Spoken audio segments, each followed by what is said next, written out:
Welcome to this explainer. Today, we're jumping right into a really profound, transformative story straight from our source material. It tackles a feeling I think every single one of us has struggled with at some point. We're going to unpack the hidden, everyday costs of envy and look at how obsessing over what other people have can completely blind us to our own freedom. We'll be mapping out a fascinating fable about a bird who literally thought he had the worst life in the entire world, only to discover a pretty shocking truth about happiness. It's a heavy question right up front, isn't it? Are you satisfied with your life? The source material we're looking at today suggests that if your answer is no, well, it might just be because of where you're directing your focus. Okay, let's dive into this and see exactly how our perspective shapes our reality. Section 1. The Unhappy Crow. A Tearful Encounter. Picture this. A wise monk is sitting quietly in meditation under a massive tree.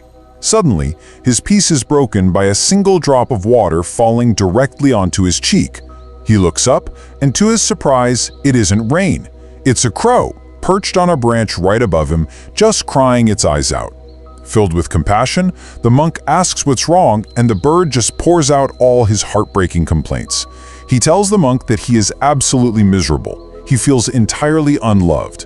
When humans see him, they don't admire him, they actively shoo him away in disgrace. He truly believes that everyone hates him. And to top the whole thing off, nobody ever offers him a single thing to eat. He just feels completely worthless and rejected by the entire world around him. The depth of his despair actually culminates in this incredibly dark, powerful quote from the text, "Death is better than such a life." This isn't just some minor dissatisfaction we're talking about here. The crow is experiencing a massive existential crisis. He can't see a single redeeming quality about his own existence. So, hearing this terrible sadness, the monk tries to explain that we should all learn to be happy in whatever condition we're in. But the crow, he is way too upset to understand that. So the monk makes a rather magical proposition, which plays out in 2 steps. First, he tells the crow he can use a special mantra to transform him into absolutely anything he desires. The crow is overjoyed. He immediately asks to be a beautiful swan. But there's a catch. Step 2.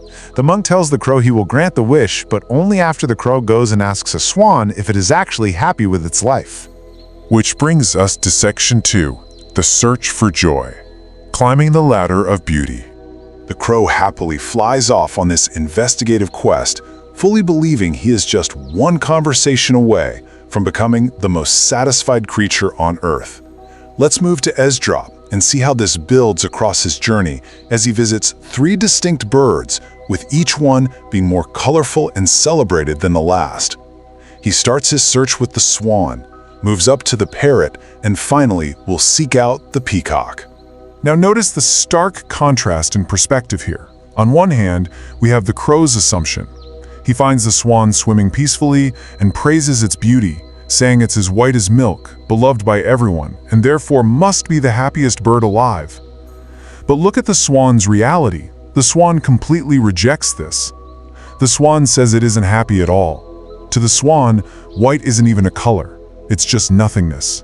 The swan firmly believes it lacks all the beautiful colors of the world and actually points the crow toward the parrot, assuming the incredibly colorful parrot must be the one who is truly happy. Right, so the crow flies off to find the parrot, praising its vibrant, colorful beauty. But the parrot immediately shuts this down. The parrot reveals a terrifying escalation in this whole theme. Yes, it has beautiful colors, but those colors make it a target. The parrot lives in a state of constant, paralyzing fear that someone is going to capture it and lock it inside a tiny cage. Because of this severe anxiety, the parrot points the crow toward the ultimate symbol of avian beauty, the peacock, noting that the peacock is far more colorful. Section 3. The Peacock's Secret. The ultimate plot twist. At this point, both the swan and the parrot are convinced that the peacock just has to be the happiest bird on the planet. The crow searches everywhere, expecting to find the king living a joyous, abundant life. But instead, the crow doesn't find the peacock in some lush, free forest. He finds him in a zoo. The peacock is locked securely inside a cage. Hundreds of people are crowded all around, just staring at him. The crow waits patiently for the massive, noisy crowds to leave before he finally approaches the cage to speak to the peacock, reiterating just how lucky and beautiful the peacock is compared to a disgraced crow. But then, the peacock's response shatters the crow's entire worldview. The peacock says, "Because of my beauty, I'm entrapped in this zoo." The peacock admits that he used to think he was the happiest bird too, but the reality of being coveted by humans is an absolute nightmare. The true price of that admired beauty is horrific. The peacock is permanently entrapped, put on display for endless staring crowds. But it's actually worse than just confinement. The peacock reveals that people pluck his beautiful, colorful feathers to make decorative things. It causes him immense, ongoing physical pain. He's suffering horribly, and it is specifically because of the very traits that the crow, the swan, and the parrot were all so desperately envious of. The crow is absolutely stunned. His entire hierarchy of happiness has completely collapsed right in front of him. Desperate for an answer, he asks the peacock, "If you are not happy, then who is the happiest bird in the world?" The peacock looks right at him and delivers the most profound realization of the entire story. You, the crow, are the only bird not kept in a cage. And this brilliantly illustrates the core message. The peacock explains that he spent his days observing the zoo and realized that people do not try to catch or trap crows. The peacock confesses that he actually wishes he were a crow because then he could happily roam anywhere and truly be free. The crow's dullness, the exact thing he absolutely hated about himself, is actually his greatest superpower. It grants him absolute freedom. Section 4. The Comparison Trap. The monk's final philosophy. Hearing this, the crow flies straight back to the monk, but guess what? He doesn't ask for the mantra. For the very first time in his life, he is deeply, genuinely happy just to be a crow. He realizes he's perfectly fine exactly as he is. The source text defines this beautifully by outlining the core psychological mechanism at play. It's a vicious cycle of unhappiness. It all starts by making unnecessary comparisons with others. You look at the swans and peacocks of the world and you focus on what they have that you lack. That inevitably leads to immense sadness, which then leads to cursing your own existence, completely blinding you to the unique freedoms and gifts you already possess. So the crucial point is this: the path to satisfaction.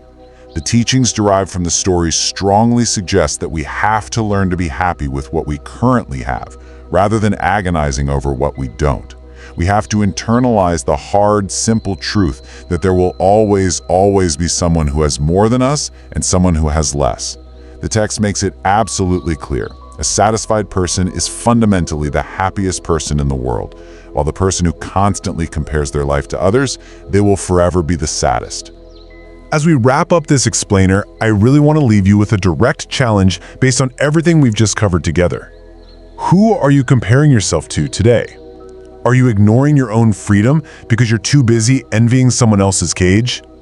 Take a moment to reflect on your own life today. Find satisfaction in what you already possess and break the cycle. Thanks for joining me on this journey, and keep seeking understanding.